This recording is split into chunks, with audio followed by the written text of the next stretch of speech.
Hijrah ke Habasyah. Hijrah pertama yang dilakukan kaum muslimin yaitu ke negeri Habasyah, kini dikenal sebagai Ethiopia, sebuah kerajaan di daratan benua Afrika.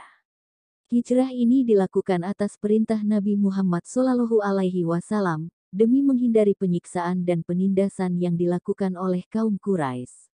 Setelah Rasulullah SAW melihat apa yang menimpa para sahabatnya dari siksaan, sementara beliau mendapat perlindungan yang cukup dari Allah Subhanahu wa Ta'ala, kemudian juga dari pamannya Abu Talib, dan beliau merasa tidak mampu memberikan perlindungan kepada mereka. Pada saat itulah beliau berkata kepada mereka, "Seandainya kalian pergi ke negeri Habasyah, karena negeri itu dipimpin oleh seorang raja, yang tidak satu pun dari rakyatnya yang terzalimi dan bumi itu adalah bumi yang aman." Hijrah pertama terjadi tahun kelima masa kenabian atau tahun 615 Miladiah. Kelompok pertama sebanyak 14 orang. Mereka antara lain adalah Utsman bin Affan dan istrinya, Ruqayyah binti Rasulullah.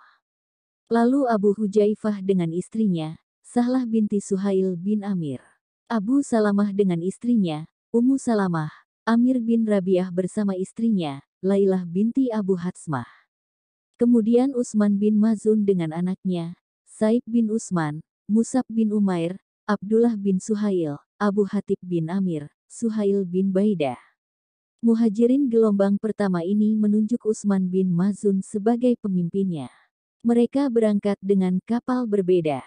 Menurut riwayat yang tiba pertama kali ke negeri itu adalah Abu Hatib bin Amir dan keluarganya.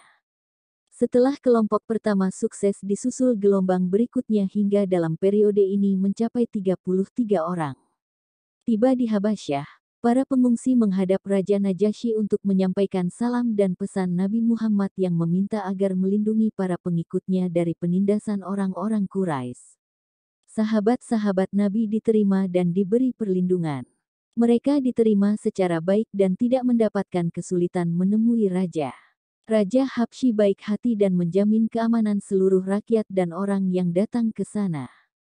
Berita gembira ini sampai ke Makkah.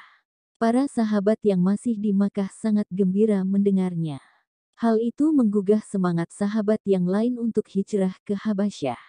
Pada tahun ke-7 masa kerasulan, berangkatlah rombongan kedua dengan jumlah yang lebih besar yaitu 101 orang. Rombongan ini terdiri dari 83 orang laki-laki dan 18 orang perempuan.